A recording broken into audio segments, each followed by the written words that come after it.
Homes in the Valley are sitting on the market for almost 11 weeks before they even go under contract.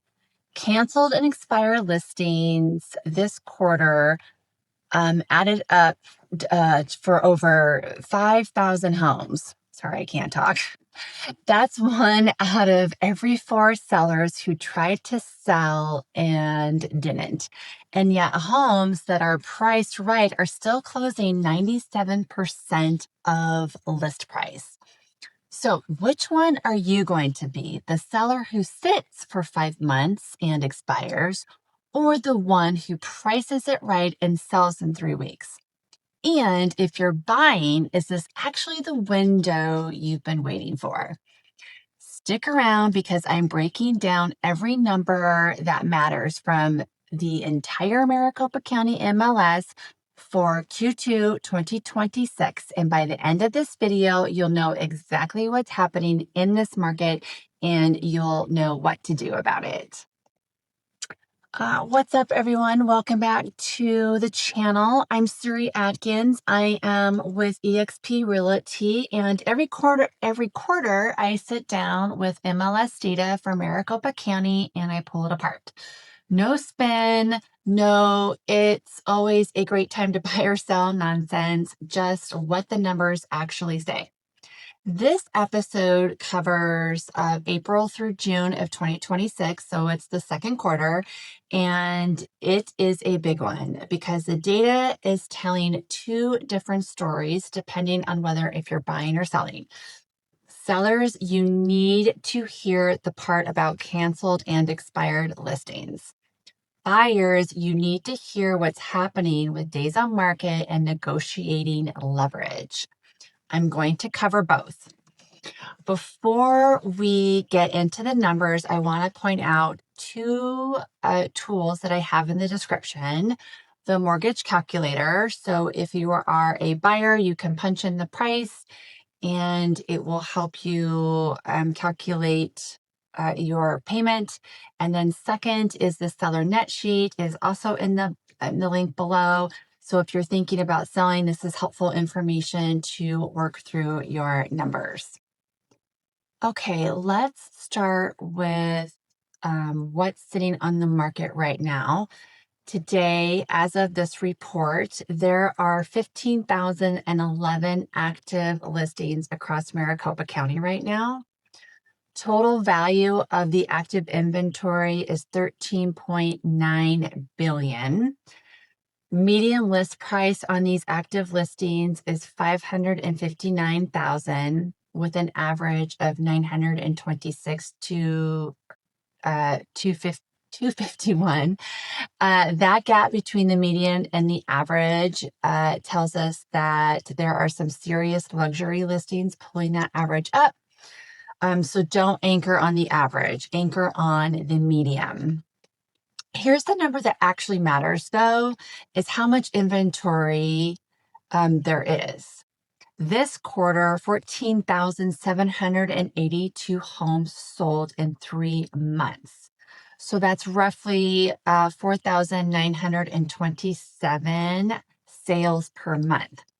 If I take the 15,011 homes currently active and divide that by the monthly sales pace, I get right around 3 months of supply.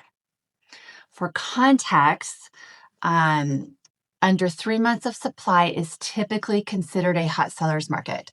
6 months is considered a balanced market. We're sitting in just about 3 months, which means we're still leaning towards a seller's market, but it's not on the frenzy market we had a few years ago. It's tighter than a balanced market, but it is not a bidding war environment across the board anymore. This is a market where pricing strategy matters more than it has in years past, and I'll show you exactly why in a minute. Okay, so let's talk about what actually closed this quarter because this is the truth teller data. This is what buyers actually agreed to pay and not what sellers hoped for. 14,782 homes sold in Q2 totaling $10.6 billion in closed volume. Medium sold price was $510. Average sold price was $718,939. Now, here's the number I think is the single most important stat in this entire report. Sale price to list price ratio is 97.22%. That means that the average home that sold for was 97.22% of its final list price. Homes are not selling for asking price, but they're close. Sellers are giving up a little, not a lot, when the home is priced correctly. But look at the sales price to original list price is 94.16%. That gap between the 97.22 and the 94.16 is telling us something important. A lot of sellers, I'm going to move this a little bit. A lot of sellers had to cut their price at least once before they got an offer. That's the price too high out of the gate mode. More on that in a minute because it connects directly to the canceled and expired numbers. Days on market are 72 and average is 75 accumulative days before a home that actually sold actually went under contract. That's about 2.5 or 2 to 2.5 months of sitting before you even get a closing to the table. If you are a seller who's used to homes going pending in a weekend, that era is way behind us right now. So for our new listings, we had 17,536 hit the market this quarter. That's more new supply than the 14,782 that sold. That gap is part of why active inventory is sitting at the 15,011. More homes are coming onto the market than they're leaving. Medium sell price on those new listings are $5,225,623. Meanwhile, 12,241 homes are currently pending, so they're under contract, working their way to the closing table. Median price on those are $510,000. Average is $745,000. That's a healthy pipeline, and it roughly tracks with what we saw close this quarter. So I'd expect next quarter close numbers to look fairly similar unless rates or buyer demand shifts are meaningful by next quarter. Okay, my sellers that are out there, this is the section of the video that's for you. I want to walk you through what happened to the listings that did not sell this quarter because the data is a warning label if you want to list your home. 3,670 listings were canceled this quarter at a median price of $599,900. Notice that that's almost a 90,000 higher than the 510 median of those homes that actually sold. Average days on market before cancellations were 102 days and 108 accumulative. 1,715 listings expired outright, meaning that the listing agreement ran out before the sale.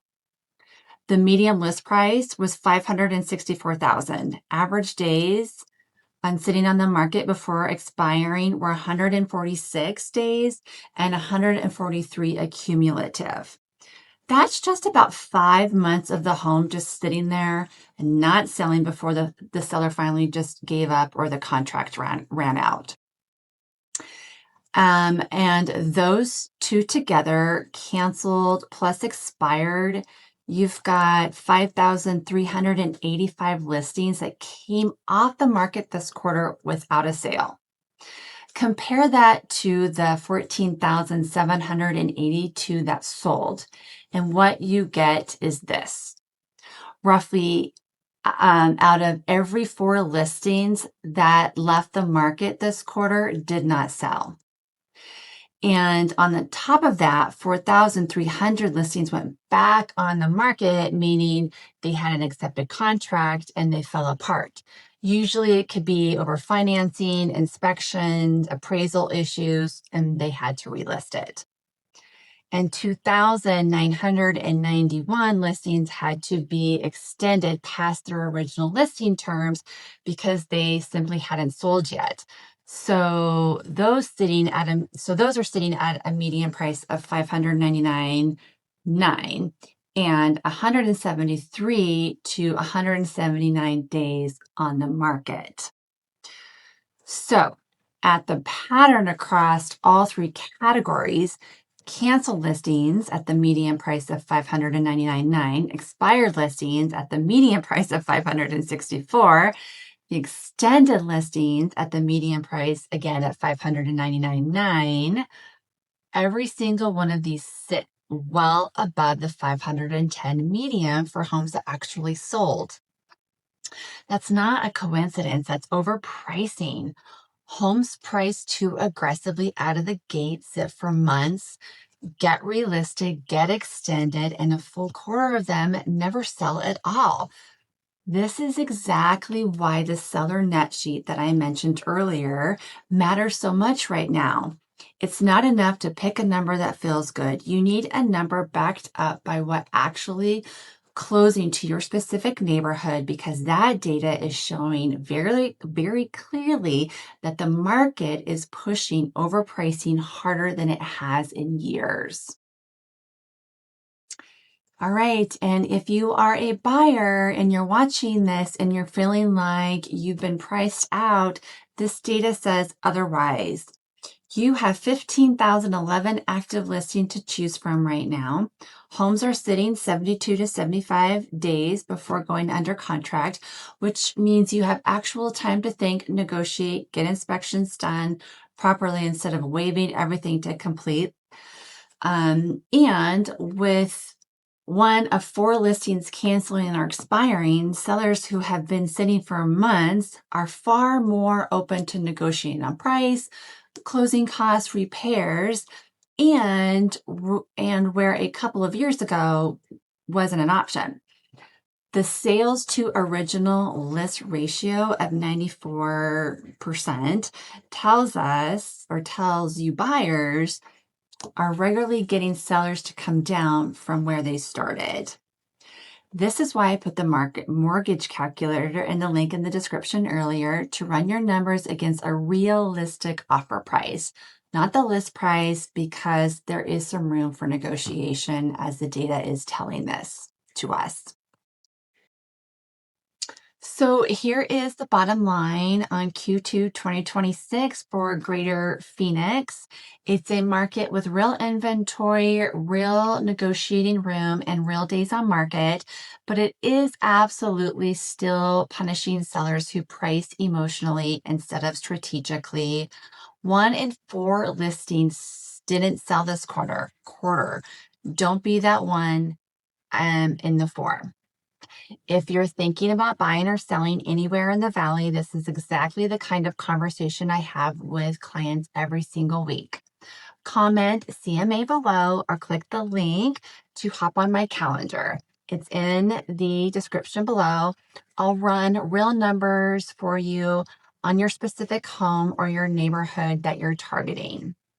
And if this video actually helped you understand what's happening in the market, hit subscribe. I put these market breakdowns every single quarter. And if you don't want to be that person making a 6-figure decision off of what your neighbor told you how to barbecue, hit the subscription button and turn on the notifications. Drop a comment with your questions, and I will see you on the next one.